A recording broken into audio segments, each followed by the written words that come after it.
Hi, everyone, and welcome back. This is the International People and Culture Week 2026. And of course, today's focus is the International Regional Caucus on the United States and Canada. And we're really excited with this panel that we brought together.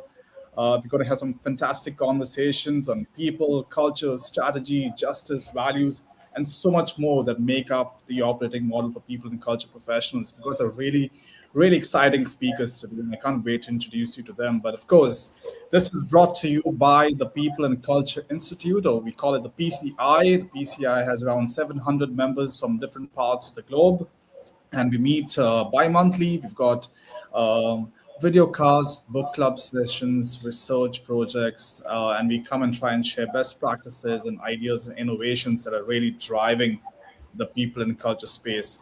So if you are not a member yet, please do check it out. It's simply peopleprofessionals.org, and you should be able to find information about logging in and joining us as a member.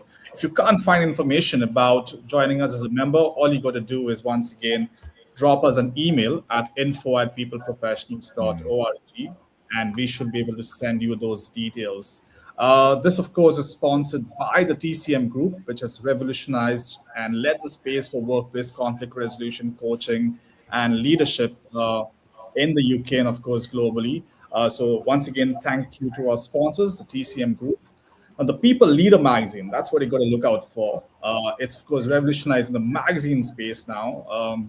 So if you've not got a copy yet, a free copy of the People Leader magazine, all you got to do is, once again, go to the peopleleader.com, and you'll get to see the last 4 editions of the magazine there. So please do check that out. I'll be sharing some more details with you. At the bottom of your screen, you'll see a clicker go from left to right, and that's where you get all your details. If you're joining us live on LinkedIn or YouTube, use that comment section. Say hello. Tell us where you're joining us from. What do you do? And what does the people and culture imperative mean to you? What does people and culture mean to you? How are you making culture everybody's business? We're really excited to know about that. And though we're focusing today on the United States and Canada, it doesn't matter where you're joining us from. Just tell us how this is an exciting time for you in the workplace. I forgot to introduce myself. I'm Jonathan. I'm the manager of the PCI. So if at all you're ever lost finding your way to the PCI, you got to drop me a message. I'll come find you.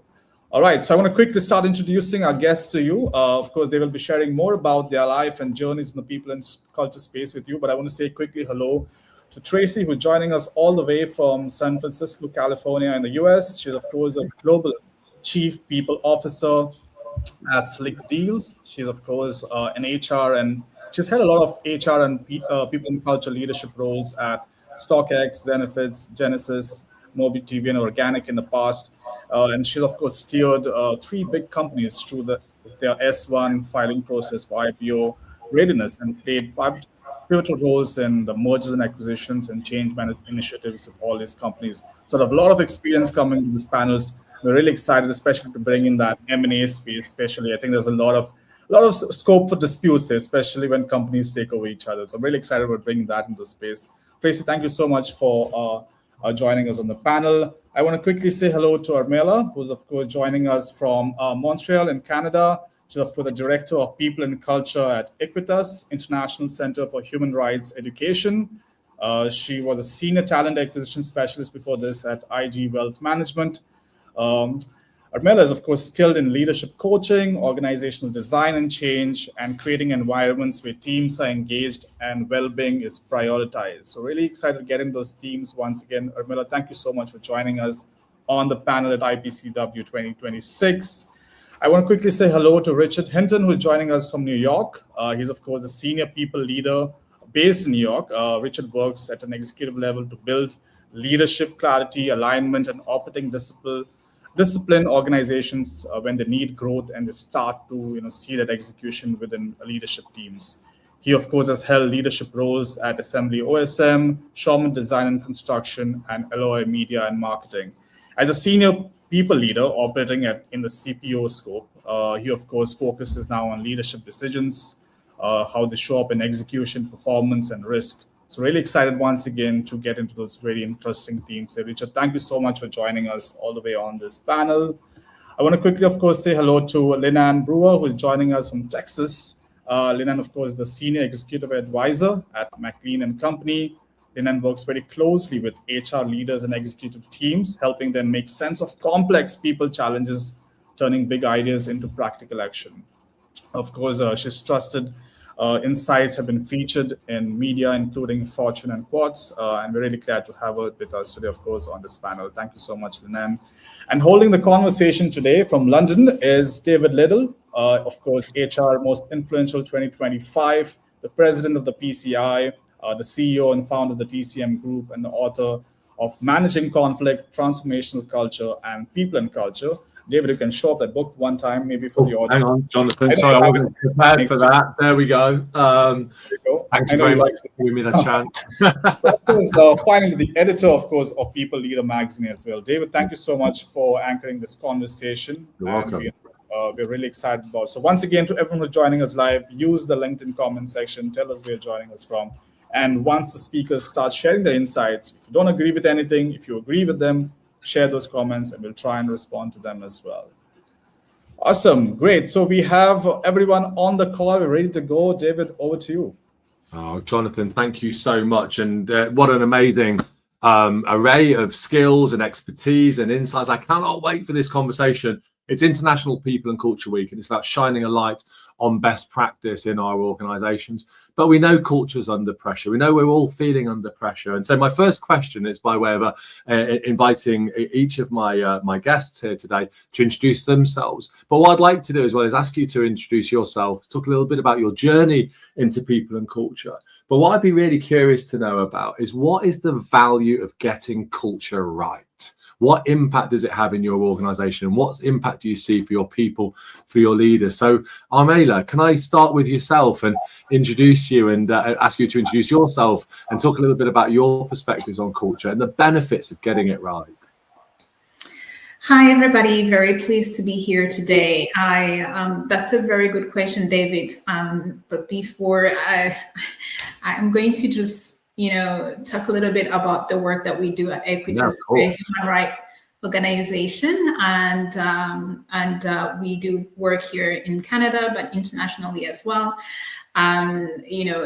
If ever one of you is in Montreal, feel free to reach out. I'll be happy to meet you in person, have this conversation. To your question, David, culture is the heartbeat, is the foundation. And so if we're talking about why and how it's important, it drives everything we do in an organization. We have to talk about it. We have to give its space in the organization. And so for me, there's no way we can do any work without talking about culture. Culture is the heartbeat. So it talks about this sort of very almost living organism of the organization and the people within it. And that kind of the heartbeat, of course, is the blood, it's the lifeblood, but it's also where the love comes from within our organization. It feels like how we connect as human beings. It's a very evocative phrase. I know it's a very simple phrase, but a very evocative phrase, Armela, in terms of giving that sense of a very human dimension to the concept of culture. Is that deliberate? Sorry, you cut off there for a second. I'm sorry. I just missed just the last piece of what you just said. Very evocative and very powerful way of thinking about culture, the heartbeat. Yes. It gives it that sense of it's an organism, a real living, breathing space within our organizations. Is that a deliberate metaphor? Yes, because it's the way we interact. It's the way people are promoted. It's the way we hold conversation. It's the way we resolve conflict. It's everything we do is influenced by culture in an organization. So that's the best way I can put it. But I'm happy to elaborate a little bit more in concrete examples as we move through this conversation. I love that. I think and concrete examples, fantastic. But what a start, really powerful, very evocative. very meaningful description there of culture and your experience there, Armella. So thank you so much. Richard, I'm going to come to you in New York. A little bit about your journey, a bit about yourself, and again, what do you see as the benefit, the power of getting culture right? Yeah, thank you. I'm happy to be here too. My name is Richard A. Hinton, and I am the founder and principal of Richard A. Hinton LLC. So focusing a lot on leadership development, executive coaching, as well as keynote speaking. I love this question because I feel like culture is a system. I don't like to look at culture as this fluffy kind of intangible kind of an object or what have you, or this feeling as well. I really look at culture more so as a system, the infrastructure. So very similar to what Armella was stating, it is that heartbeat, but I like to make it a little bit firmer. It's every single thing that we do. It's how we make decisions. It's how we raise concerns, how we look at risk, all those things, exactly what you said, that heartbeat, but that infrastructure, making it be a little bit much more tangible. For folks, I feel like it gives it that much more emphasis and that much more importance, and also really tying culture a little bit more to the actual business and how it has that relationship to retention, how it has relationship to client expectations, how it has relationships to how we deliver products and stuff like that as well too. So I look at culture much more as a system versus as this tangible kind of fluffy, soft kind of a thing as well. And I do feel like it is critical, and that heartbeat, just to build off of what Armella had said, of an organization. I love that. And you mentioned you work with leaders, and I think it's a really, really important point. I know we're going to talk about this a lot, but it almost feels like it's adding enormous value. And I know you don't see culture showing up on the balance sheet. You don't see it as an asset in the same way as we may think in terms of physical assets. But you're describing it, Richard, I think, as an asset. We wouldn't depreciate the asset of culture. We're going to enhance and grow that asset. But I wonder, does that land with the leaders that you're working with, Richard? Do they subscribe to that worldview, or are they too busy doing the hard work of strategy and systems and finance to take account of culture, or do they get this stuff? It's dependent upon the leader. I feel like it's oftentimes dependent upon the leader. Sometimes the industry as well. Sometimes you'll have some leaders that are much more open to it. But then I think if you really can tie it a little bit more to the business, speak the language, I think that also helps some leaders grasp it and also look at it much more as a system, more systematic than programmatic, if you will. I love that. Well, we're going to come back into that sort of systems thinking, because I'm a big fan, by the way, Richard, of using systems thinking to understand culture. On one level, it kind of creates a level of complexity that we need to grapple with, but also through that systems thinking, we can also create simplicity and a deeper understanding of the power. So we're going to do some more work there today, Richard. Really excited to have the conversation. Very warm welcome to today's session. Thank you. Tracy, hi, how are you doing over in San Francisco? Hi, I'm doing well, thank you. Amazing. And perhaps you could talk a little bit about your journey into people and culture, and through your own lens, the power and the benefit of getting this stuff right. Yeah, for sure. So I've been leading HR teams for over 20 years. Most of my career has been in tech companies here in the Bay Area and Silicon Valley. Currently, I'm leading the people team as well as our community business operations team here at Slick Deals, which is a deal sharing platform where you can find the best deals on the internet, powered by our user community. A big part of my role here is making sure our people strategy is actually driving the business, not just sitting on the sidelines and making policies. So I'm pretty direct and focus on, what works to drive a great employee experience as well as performance for the business. On the culture topic, I would say when the culture is right, things just work better. I like to say it's not just what you do, but how you do it. And part of my role is to hold leadership accountable for this. And that means, we all win, right? You don't have to chase people as much. Decisions get made faster. People are more productive because there's less friction. People know what's expected and they get on with what they need to do. And when culture is off, it's pretty obvious. Good people leave. You end up tolerating stuff you shouldn't. Everything just feels hard. So from a business perspective, you can see this pretty quickly. Either things are moving in the right direction or they're not. So to me, culture is not some abstract thing. It shows up in how your business actually runs day to day, and it's incredibly important. Massively. Again, I think it speaks to some of the points that have been raised already. It's a strategic asset. And some of those lagging indicators of people leaving, poor retention, reputation, brand impact, but actually the leading indicators of driving a place where they attract the top talent, retain the top talent, drive that powerful employee experience, deliver a world-class customer experience, as you talked about there with real pride as well, Tracy. And you talked about the people strategy and some of the best cultures and best organizations I've seen drawing down, the regular, the best investor sentiment, the top customers, talent acquisition, is where the people strategy is fully aligned within the corporate strategy, and there's a synthesis between those two. They don't sort of operate in silos, that they coexist. And I just wonder, in your experience, Tracy, how you've worked to put the people strategy into the corporate strategy, so the people function becomes a strategic enabler rather than an adjunct to or augmenting the organization. Yeah, I think the word that you just used, enablement, is the key here. HR often raises their hand and says, I want a seat at the table, the proverbial table. Yeah.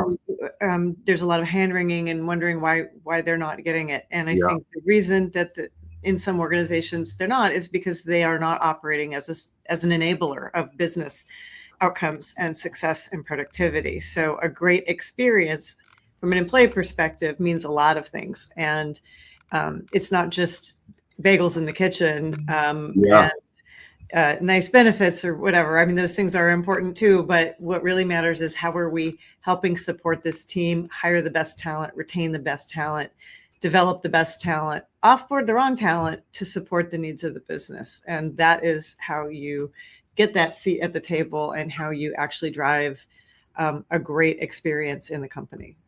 I love that, Tracy. We're going to come back to that. And it's also because I think a lot of that enablement and the areas that you discussed also throw up some really powerful data points and insights into organizational effectiveness, insight, learning, creativity.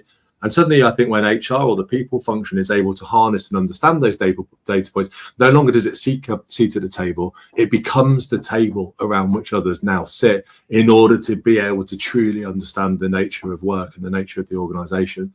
And in some respects becomes predictive and proactive, and the best competitive advantage any of us can have in any marketplace is to predict tomorrow.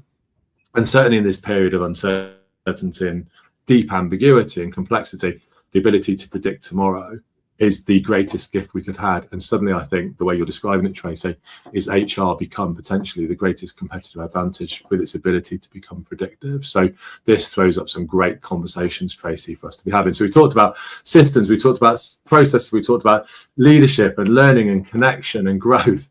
And we've talked about some of the data that underpins this. What a great start. So I'm going to come over now, if I can, Lynn, to yourself and ask you to introduce yourself and tell us a little bit about your journey into people and culture and the power of people and culture through your lens. Yeah, absolutely. I'm Lynn Brewer. I'm a senior executive advisor at McLean and Company, which is a research and advisory organization. I think my fall into culture happened at an institution where we developed behaviors in the organization that help elevate equity for women and help with inclusion. This is not my idea. This is someone else's idea, but someone said culture is the lowest behavior that an organization will accept. And I think that really resonated with me because it speaks to the value of the organization. It speaks to the employee experience, the employee engagement. So I think that there are different ways to measure culture. I do see it as a system.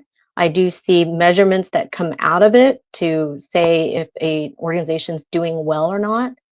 One of the things that I am seeing across the organization that I speak to and HR leaders is a lot of them are revisiting their culture right now.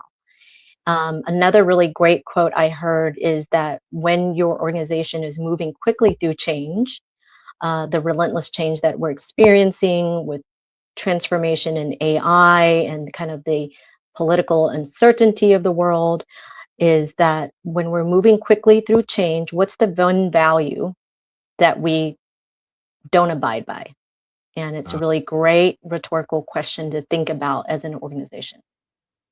That's really interesting. So what's the one value that we're not following through this change process? Because of course, those values can create the behaviors. There's pro-social behaviors, the behaviors which are aligned to our values, and the misaligned behaviors. And of course, what happens is we see the focus on misalignment then because we're not understanding what that one value is. It requires, however, the ability to be reflective and to be self-aware and critical. How do you help your stakeholders to take that step? They're busy people. We're all busy. Do we take enough time out of our day to reflect and ask ourselves the question, what behavior am I turning a blind eye to your point, and what value is missing here? How do you help people to take the time and recognize the importance of that reflective conversation, that reflective dialogue? I think the HR leader has to have a seat at the table already. They have to be trusted. I think trust, there's a lack of trust in the world and and organizations. And so the HR leader has to be trusted. And the CHROs that I see do this effectively, the executive leaders will come to them and ask them for this support, right? And so it's building that relationship with your executive leaders and stakeholders to provide them that psychologically safe place to have that conversation, because it requires some vulnerability when we're talking about the worst behavior we're going to accept as an organization, right? Because, you know, leaders have to think, are they demonstrating that? And it requires just the ability of an HR leader to be to build relationship and to have that trust. So I think trust is critical, and then really to create that space and time for senior stakeholders and leaders to come to you. So that means all your other HR things have to be in place for you to be able to work strategically like that. Absolutely. But when you do, you can almost hold these two truths. And I'll be really interested to hear other people's perspectives, because one of the challenges I've seen in HR is it's been compliance over compassion. It's been accountability over empathy. It's been toughness over tenderness. It's been about discipline over dialogue. And the best people leaders that I'm meeting and talking to every day can hold multiple truths. And I think your point, Lynn, is well made. We need to have the basics in place, because we can have compliance and compassion. We can have accountability and empathy. We can have dialogue and discipline.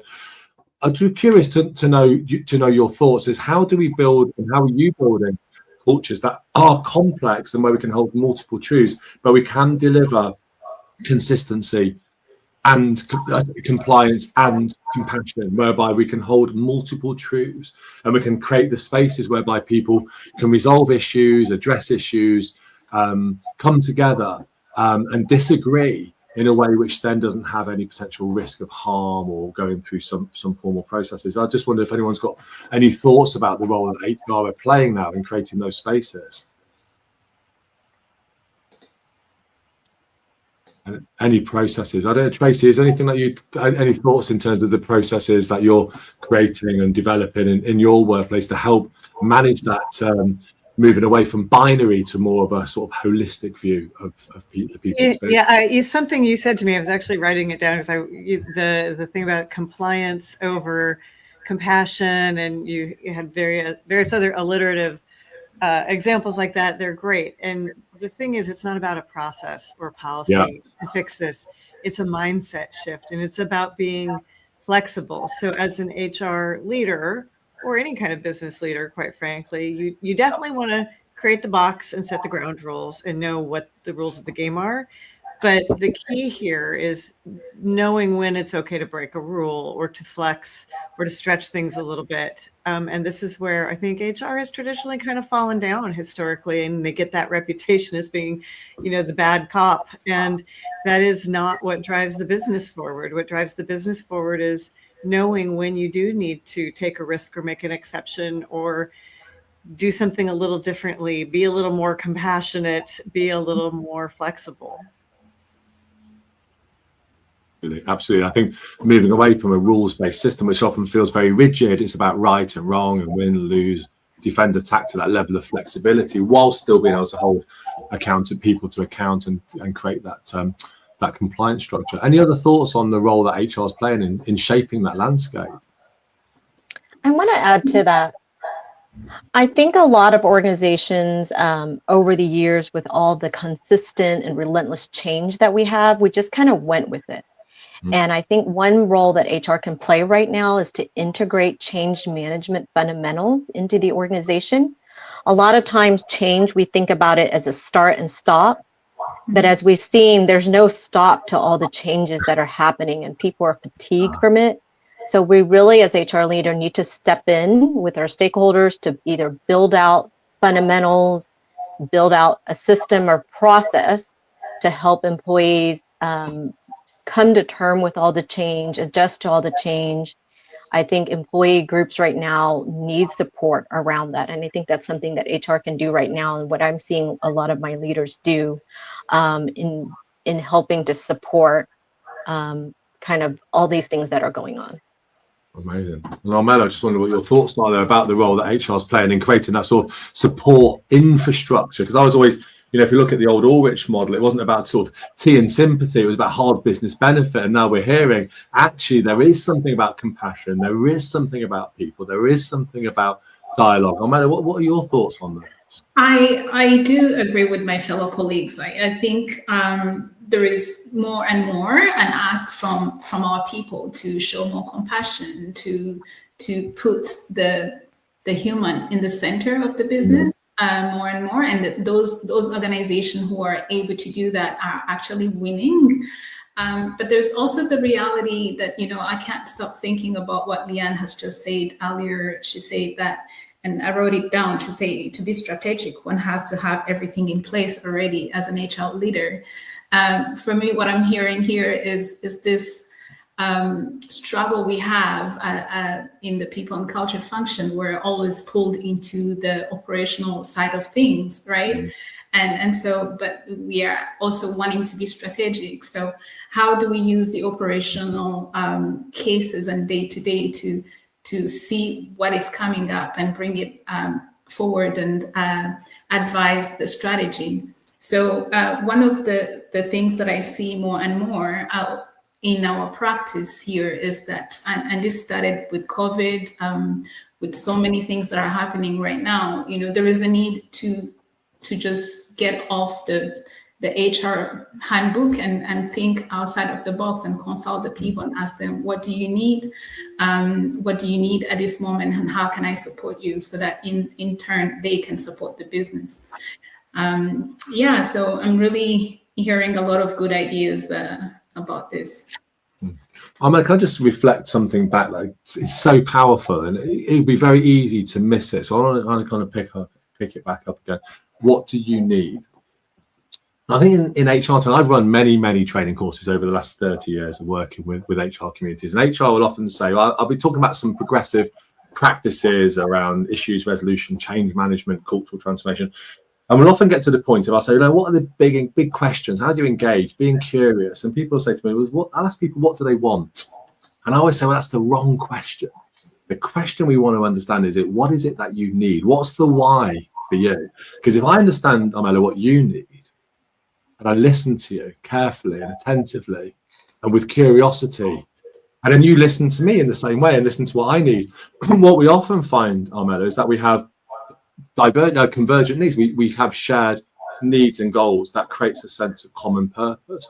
And when we create a sense of common purpose through the people function and togetherness and belonging, that then creates an unstoppable force. But we see so many people who look, instead of convergence, they look for divergence, and they focus on the difference, and they other, and they're pointing fingers and blaming and tutting at each other, and it all gets rather unpleasant. We see a lot of focus on. We see that on a global stage as well, with the focus on divergence and polarity and binary thinking. But I think you're talking about a model of thinking which is about building togetherness, connection, and sense of belonging based on my needs and your needs. Is that what you meant when you were saying what do you need? Yeah, precisely. Yeah, finding common grounds and then building on that.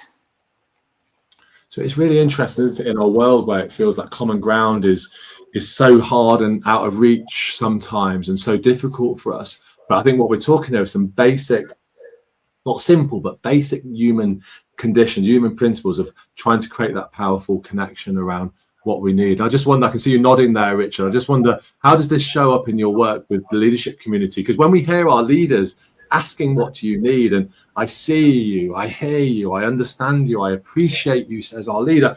Whoa, now we're talking. Now we get some work done together. How are you seeing your leadership community that you're working with every day, Richard? These principles. To add on to that, I agree with everything that Tracy, Lynn, and Armella have stated as well. I also wonder the role of people and culture in modeling that. A lot of times we're all leaders here. Everyone is a leader, and I think that there's also such power in how we kind of lean into this little shift, if you will.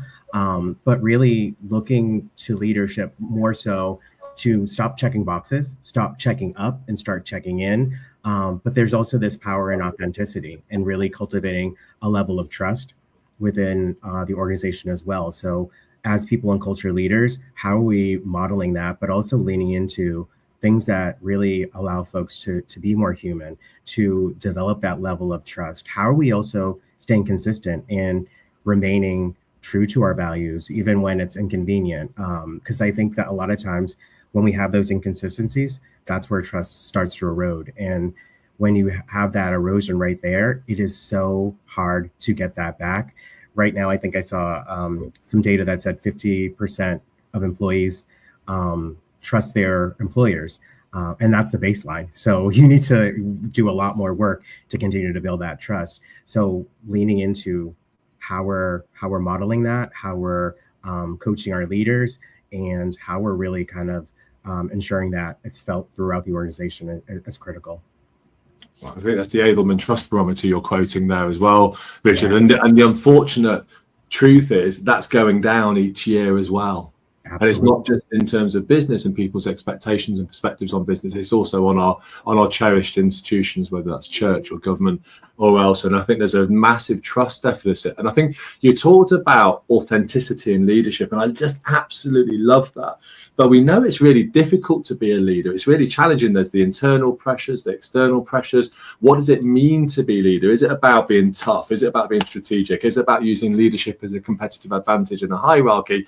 Or is it about sharing my leadership? Is it about distributive leadership? Is it about engendering leadership in others? And I just wonder if there's any thoughts around how do we take the point that you've raised, Richard, around authenticity and make that a reality for leaders who I think are getting bombarded with very mixed messages of what it means to be a leader in our modern world and in our modern organizations. How do we create that authenticity when there are so many pressures and so many challenges for our organizations? Lynn, I can see you're nodding there. I just wondered if you had a thought on how we bring it to life and how we help to bring it to life. I think it's really important that leaders inform, interact, and involve. I think if they go with those 3 I's, there's a great way for them to build the trust and to bring their authentic self to the leadership role. I think it's a simple practice: inform, involve, and interact. Leave your space, speak to the employees, involve them in the decisions, interact with them. So many times I see leaders kind of sit way up here somewhere and they're not connected, right? I think it's important wherever you are, in a manufacturing facility or in an office or in a big institution, leaders have to go around and walk around and talk to people. And they have to, join their workforces in their different places. I see so many times where a leader will, roll out a new initiative or new policy or a new direction without talking to the employees at the front line. And so employee listening, frontline employees being involved in that way. I know it's hard, not every leaders can do that, but they need to have their ears to the ground somewhere. And then, I think because you talked, I think we touched on some of the systems thinking stuff, which we're going to come to, Richard, but we're going to go back to the behaviors because you picked up on this point. If I'm as a leader demonstrating those behaviors, it's hard to listen because sometimes I'm being challenged, but I'm leaning in, Lynn, and I'm being authentic, I'm demonstrating that leadership. What kind of impact, what sort of impact do you see that having within the workplace in terms of the effect it might have on the culture of the organization when the leader is doing that, even though it can be tough and we know they're busy and they've really got a lot to do, but they are now leaning in and they're listening? What impact does that have? I think the impact is that it creates a sense of vulnerability across the organization, and it's a good and bad in both. There's good and bads to that, right? But that vulnerability, when your workforce can see that you're vulnerable, that you are exposed in a way that reveals your true self, your authenticity. It creates kind of like this mindset that we're psychologically safe, right? To share and to bring forward and to be vulnerable and to be empathetic. And it's difficult for many leaders to do that right now. We've seen, churns in leader right now that are unable to exist in that kind of place where it's uncomfortable, right? And that's going to be the difference in the future between, a leader. AI is going to do a lot of the work in the future. And leaders have to be able to augment their work. And so then what else can they bring to this role but who they are as a leader, and what kind of culture and behavior they're going to integrate into an organization to make it successful. It's really interesting. We will talk about AI because I think you've introduced that there and it's an important topic. And my experience of seeing AI used in organizations, whether it's through coaching systems, toolkits and various companions, is it is creating that reflective space. I am seeing it encouraging and engendering. And of course, there are two schools of thought, I think, or more schools of thought than two, but there's the one which is the AI as a cost-cutting efficiency device. And there's another one which is a productivity enhancement reflective device. And it's almost which camp are you in? And I think if you're in the cost-cutting efficiency AI as a bottom line profit generating device, there is a zero-sum game that we move towards. But I think when you start to see the AI become a tool to enable reflective practice and 3 times my productivity as an executive, suddenly then we start to see the AI becoming really, really powerful. I'd love to have a conversation with you about AI, but I just wondered, Tracy, if there's any thoughts that you've got on the conversation around authenticity, around the behaviors, because we've talked about strategic leadership and we talked about the role of the people function as a strategic function, but now we're talking about conversations and dialogue and engagement. It feels very tactical. It feels very operational. How do we square that circle to ensure we're still strategic whilst we are also providing space for empathy, dialogue, compassion, and engagement? And the 3 I's, come on, we love alliteration. And I can't even read my own writing. Remind us, Leanne, the 3 I's. Inform, interact, involve. Come on, we love this. 3 I's. Tracy, how do we square the circle between strategy and the 3 I's? I think there is a tendency to overcomplicate some of this stuff. And so you have to be careful not to do that. And so I would say this conversation around authenticity is one of those things where we all want everybody to be authentic and be their whole self. But there are cultural norms in organizations where maybe you don't actually want everybody to be exactly their true self. You want them to be their true self within the realm of what is acceptable in your organization. And, if you're in an organization where what is accepted as the cultural norm in your org, it makes you uncomfortable, you might be in the wrong company. And that's okay to know about that. I have actually been the HR leader in companies where my values didn't really align with the cultural norms of the organization. And, that's a tough spot to be in. And it can be draining no matter who you are or what position you're in.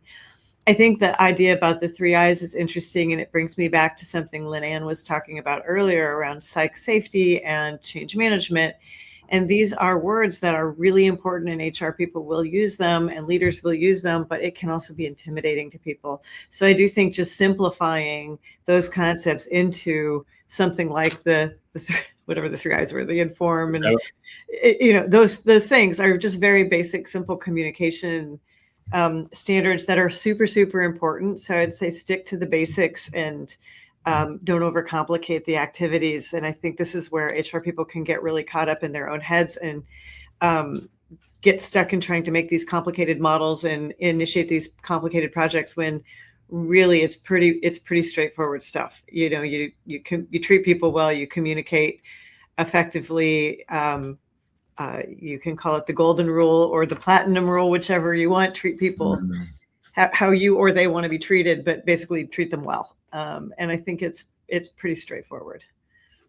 I love that. So keeping it really simple, very accessible, very straightforward. We're not miring it in lots of jargon. We're not wrapping it up in bureaucracy. We're just trying to make it accessible for people to go out and deliver that kindness and that support and that compassion. Because ultimately, I've got another bunch of alliteration. We could alliterate our way. I've done alliteration before. We've gone from A to Z, and we've gone from all. So there's 4 H's: happy, healthy, harmonious, and high performing. There you go. We've gone from I to H. Or is it H to I? I can't remember. It's about building those environments. I want to kind of go to systems thinking a little bit. And Richard, you introduced it, but we're all talking about the system. And I want to talk about the role that values and purpose play in the system, and the role that the system can play in underpinning a really powerful people experience. So I'm thinking values and purpose, the system that we're working within, and then the output being people experience. And of course, by that, I mean customer experience and the employee experience. I think of employees as consumers of system, process, culture, and leadership anyway. So I don't see a big differentiation between the customer external and the customer internal. But Rich, as you introduced the concept of system thinking, can I sort of ask you to consider that through the lens of values and purpose and the output of the system being people experience, if I can put it in fairly straightforward terms in that sense. What are your thoughts on that? Sure. Really quickly too, I did want to add on to what Tracy and Lynette were saying as well too. I was salivating. I was like, oh, I want to say this. The other thing, I think I totally agree with what Tracy had stated around authenticity. I personally don't agree that you're ever going to bring your full authentic self 100% to work. I just don't feel like that's realistic. But one thing I do feel like as leaders that is so simple it's like just building off what Tracy said is, if we don't know something, that's okay to say that as well. I think so many times I've seen leaders just run away from it or kind of say, I don't know, I'm not doing it, I'm not touching it, or they'll make something up, which just leads to that trust erosion right there too. There is such power in just being honest and transparent and saying, you know what, I don't know. This is what's going on in the world. I'm not quite sure right now, but I'll get back to you. Having that in place and being able to have that direct conversation with employees, that is going to go so much further than anything else that you could do. You're going to build that trust. That's going to really play into your culture. Hopefully that'll play into your values as well, if you have that part of your value system as well too. But I think just being so honest when you don't know something, letting folks know as much as you do, over communicating. I love to over communicate. You probably can tell that right now too. But I think just being honest about that stuff is really, really important. But I'm sorry, can you repeat the values question again? Yeah, no, but it was I could see Armella nodding when you were speaking this. And my question was about systems, bringing in purpose and values to create people experience. But I don't want to necessarily move away from this too quickly. Armella, I did see you nod. I just want to make sure there's a chance for you, Armella, if you wanted to come in and offer some thoughts on that particular point. Yeah, I fully agree with everything Richard has said and Tracy.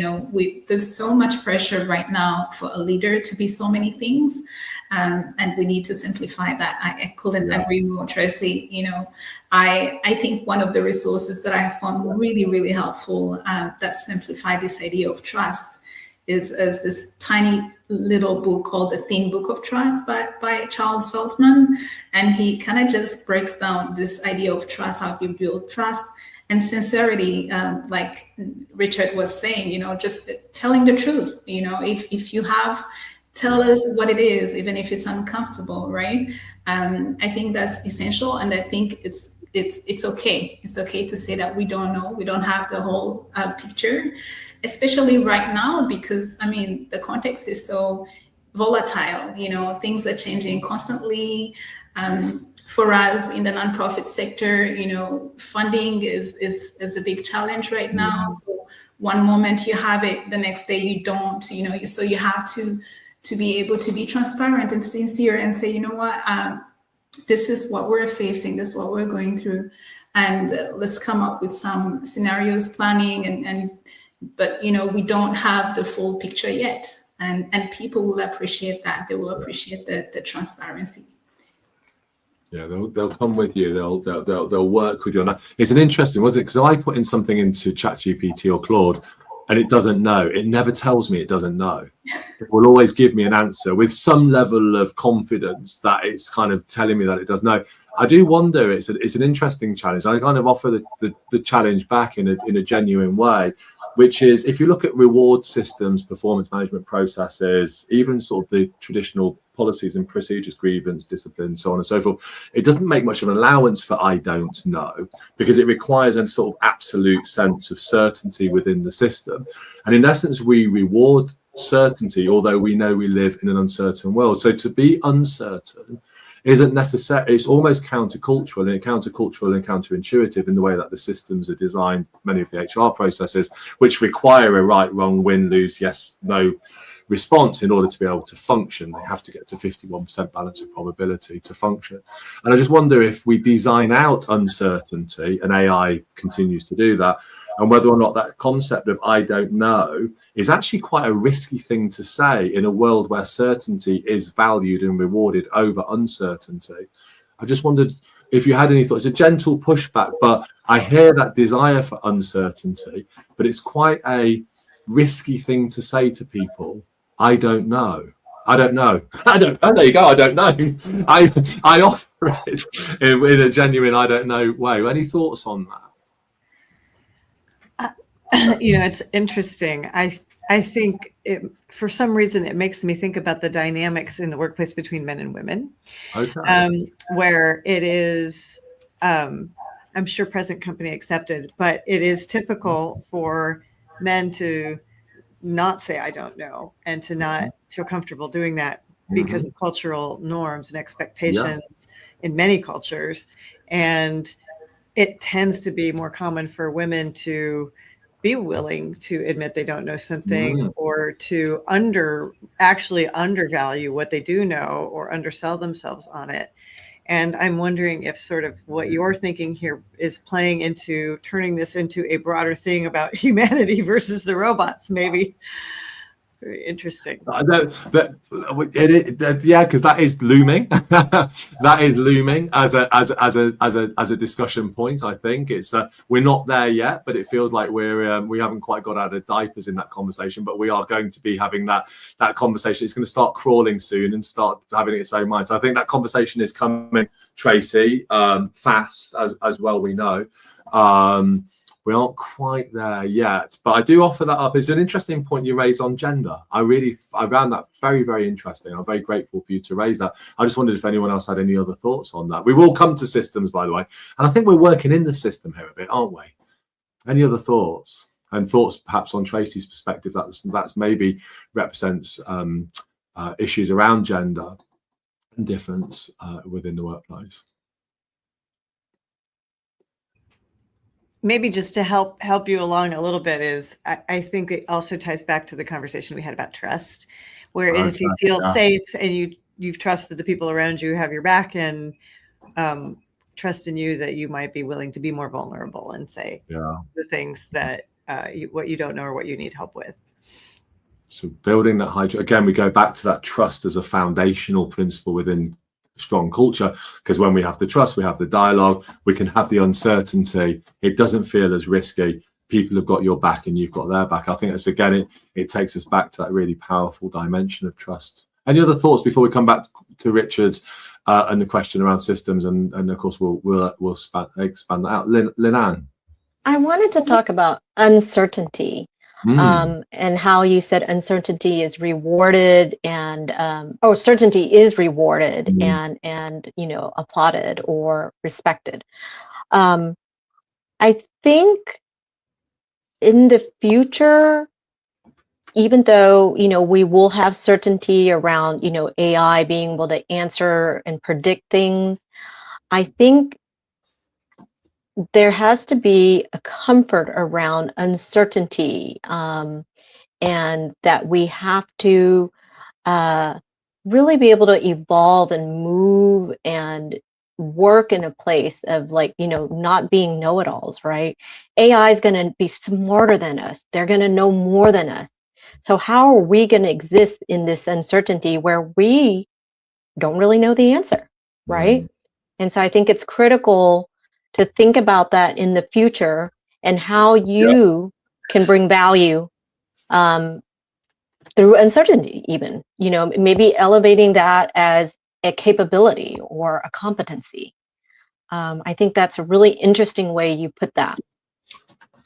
I think so, because I think the uncertainty as well, because if I'm not certain and I invite your perspective and listen to your perspective actively with curiosity and a desire to learn, to listen, to learn, there's a greater propensity in that dialogue to generate innovation and ideation and creativity. And suddenly the innovation, ideation, creativity, and the kind of learning that comes from it, they become the currency of the workplace. And I think what you're alluding to there, Lin-An, is that becomes the human value proposition in terms of what we bring to work, I think. Absolutely. Yeah. I think you articulated that really well for me, and put that kind of thought together. Yeah, I think that's going to be part of our humanity, is existing and bringing uncertainty to things when we can just go and ask AI for an answer, right? Wow. Let's take that through the systems lens. This is exciting. I love this. Now we're getting into it. This is really big, powerful stuff, because the system does design out uncertainty. My experience, as I said, from a lens of mediation, conflict resolution, cultural transformation, leadership development, all looks at the system which requires there to be certainty, either a right or wrong lens, black or white, win or lose, right or wrong, defend or attack. It brings in those kind of semi-litigation, legal-inspired systems within our workplaces, and it forces people to go down particular lines. You're either with me or you're against me. And of course, when we look at leadership paradigms in our world, it's very much reinforcing those. But the system designs the behaviors, and in order to be able to change the behaviors, we need to change the system. So let's think about the system.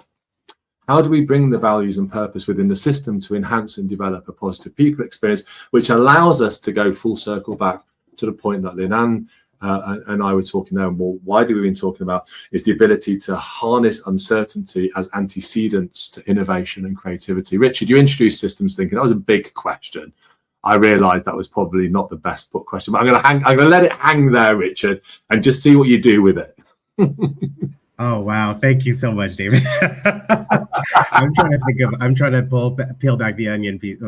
Yeah, I realized I was asking a lot then. I don't even know where to begin, to be honest with you.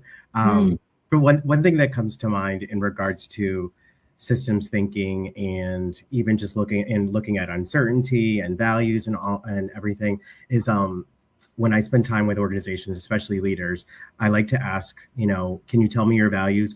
But define it, not using the definition that you have on your career page or what's ever posted within your office or anything like that. Can you explain it to me in how it shows up in everything that you do day to day? And I feel like when leaders are able to, or anybody's able to do that, articulate that clearly, those values are embedded into the culture, and they're really holding strong, and people understand it, they live it day to day, kind of a thing. So I feel like a lot of times understanding that and treating that as a system, if you have to make changes or what have you, you're over communicating that, you're working with your people, you're working through your people to kind of get to that space as well. But really understanding that your values, they're the things that you live every day, and leaning into your purpose, leaning into your mission, leaning into your values. Those are the factors that are going to really keep you solid as an organization. Wow, that's amazing, Richard. Thank you. I mean, it really brings it to life. And I just wonder, Richard, for your own work, and of course, any other colleagues, Armella, Tracy, Lin-An, as we're talking here today at International People and Culture Week about the people and culture imperative. I just wonder, Richard, or as I said, other colleagues, about how you're seeing that happen in reality. What does that actually look like and feel like for employees, and where do you see the values and purpose showing up? Is it in the onboarding? Is it on the processes? Is it, as you said, pulling it away from just words on paper? How are we making sure, and where are you seeing values and purpose actually showing up in the way that people are connecting and engaging? I love this question. This question is great. I think it's getting into the employee experience and moving away from engagement per se, which I feel like is like more of a metric, but really looking at the employee experience. And I had a conversation with somebody about this yesterday. Start from when somebody gets their offer letter, even before actually that whole recruiting process. Start from the beginning. How are you showcasing your values and how you interview somebody? Because that starts it at the beginning, and then look at onboarding, look at the entire employee life cycle and how your values show up.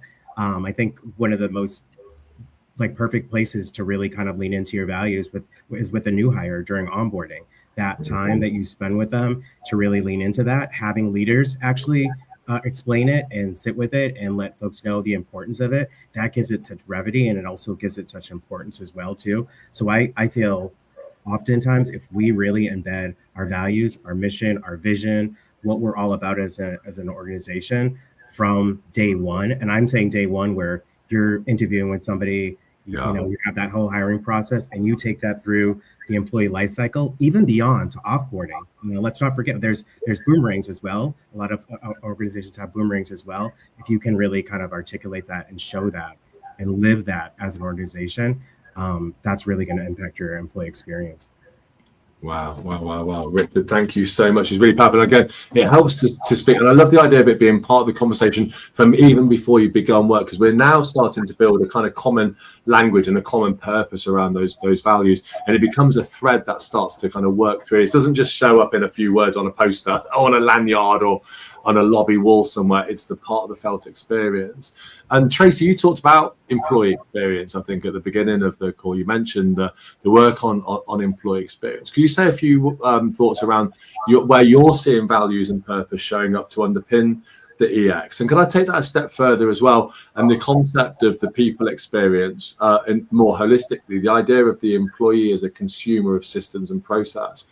How does the value help us think about the relationship between us and our employees, where we're starting to see this distribution, if you will, through the organization of power, authority, and control? Yeah, I mean, I think Richard kind of hit it on the head here, which is culture isn't just one thing. It's all of these things, these little systems adding up together. And if there's misalignment in any of them, that's where you end up with these cultural disconnects, because it's how you hire, how you promote, how you make decisions, how you treat people, how you handle performance, how you offboard people. All of those things create the culture, but they're all independent activities. And so if those things aren't aligned, your culture won't be either. And then your employee experience is going to feel off for many people, or for some people, or for some subset of people. So, you can say you value collaboration, but if you're only rewarding individual performance, not team performance, then you're not actually getting the culture you thought you wanted to get. If you say you value transparency, but decisions are all behind closed doors, then you're not really practicing what you preach there. So for me, it's less about talk about the culture and more about what are the specific inputs and what are the behaviors. And then, how does that align with what you think you want your culture to be? There's always an unspoken culture and an unspoken thread that gets pulled through an organization. Like, go figure out what that looks like. And then that can tell you what your culture looks like and what your employee experience is likely to be in different parts of the organization. I'm going to come back to something you said that I think is going to resonate with a lot of people who are listening to this today. If the value is collaboration, but we reward individual performance, that creates a level of cultural dissonance and disconnect. I think there'll be a lot of people who are listening to this or who are concerned about these things, who are seeing this happen in a lot of organizations. The sales team, the people in particular roles are rewarded on individual performance, but their value says collaboration. As a senior people leader, Tracy, have you ever had to call that out? And if you have had to call that out, how do you go about doing it in a way which still rewards the teams who are delivering individual performance, but bringing them in to the values of the organization to remove the dissonance and create a more coherent structure? Because I think that point is probably a very significant point that a lot of people leaders may have experienced in their careers. It is difficult to hold the mirror up to leaders. They don't often enjoy that. Yeah. And so I found a sneaky way to do it is through employee surveys. You tweak the employee opinion survey to suit your needs and make sure people have an opportunity to weigh in on the points you want your leadership to hear about. I hope none of my bosses are listening to this right now. But that is that is really the best way to, because it's data, it's objective, it's not you saying what you think, it's giving the employees the space to call this stuff out, and then that mirror gets held up, and then the leadership can decide what they want to do with it. And that might mean changing their values to be the values they actually believe in, or it might mean changing their behaviors to align to the values that they are striving for. Wow, I'm really pleased you said that, Tracy. Thank you so much, by the way. And if your bosses are listening today, hello, welcome to an amazing conversation as part of International People and Culture Week, because we are really just hopefully sharing some practical tools and tips. But I think you've addressed one of the big challenges that we face within our work as people and culture leaders is creating and recognizing, calling out that dissonance between the values, the stated values, and some of the structural systemic norms. And if you like, the bad habits that we've fallen into in our organizations as well, and how we build those new habits. Armella, you work in the third sector. Do you work with volunteers who are working with where money isn't a sort of motivation, they're volunteering? Do you work with volunteers as well in your work? So we don't have volunteers. Of course, our board is our volunteers, board members are volunteers. But if your question is to do if people are mostly driven by yeah, you've got it. Yeah. Okay. I feel like not just volunteers, but even the people who come to work with us, they are attracted to the mission, the work, the impact that we have in the community. But it's not just, I don't get a sense that this is just for the nonprofit sector. There's a recent survey that was done by Deloitte that indicates that 9 out of 10 Gen Zs and millennials are saying that what is really essential for them in terms of job satisfaction is meaningful work. So I think more and more people want to understand how their work really connects to the larger purpose. So we need to help them understand that.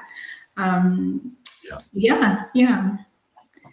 I love that. If you feel that you're connected to the larger purpose, I think we've probably all had that feeling.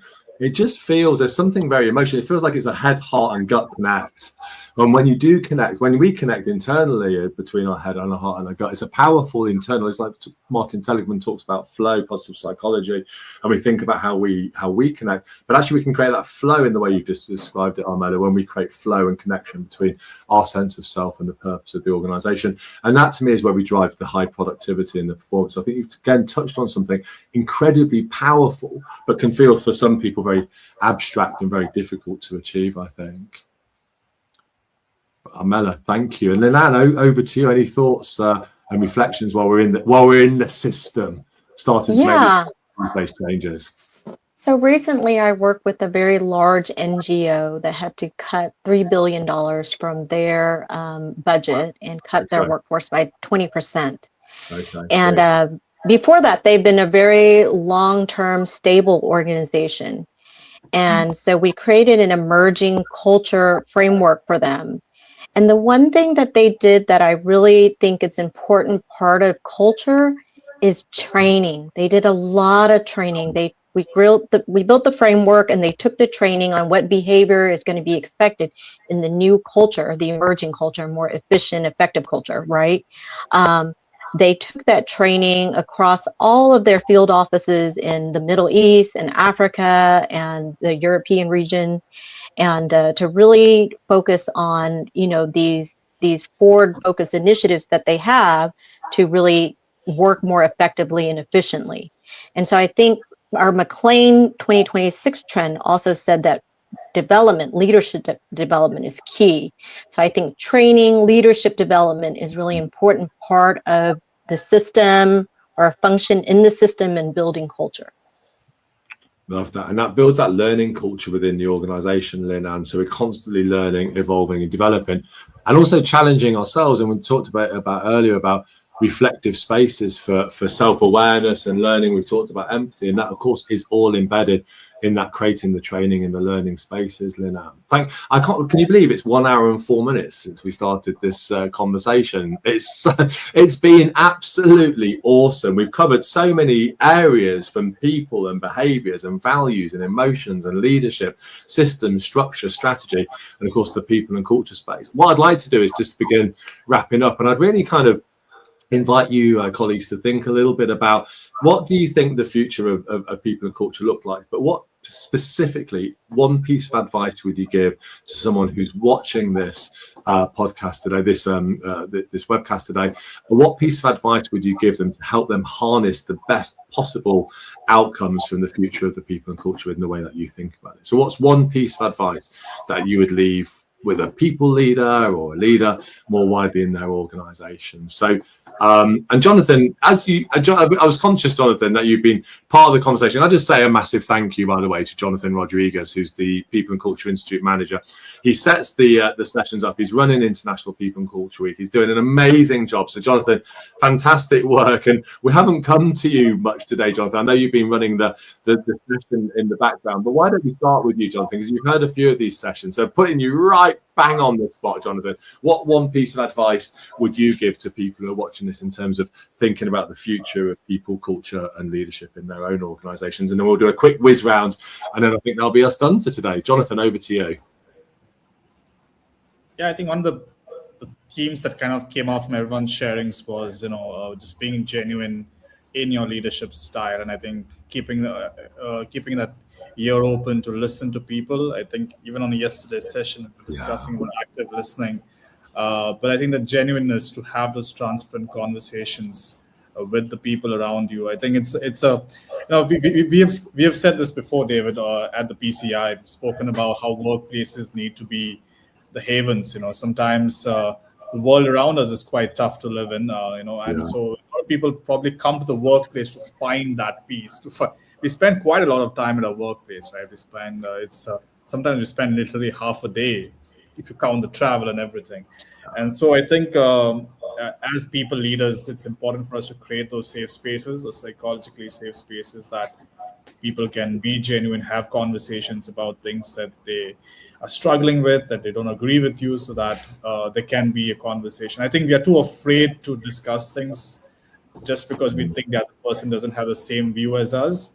Yeah. And that's what starts to then infest that conflict within workplaces. I think transparency and being genuine is my message. That's fantastic. Great advice. I hope people are listening. Jonathan, thank you so much for sharing that. Again, thank you for all your work making this happen. Lynette, I'm going to come to you next. Lynette, and over to you. Final thoughts and comments. Yeah, absolutely. I think one thing for all the professions in people and culture to think about is that when you look across the organization or your space, find that one person, that one group, that one division, that one department that feels like they don't belong or they feel like they're not being included.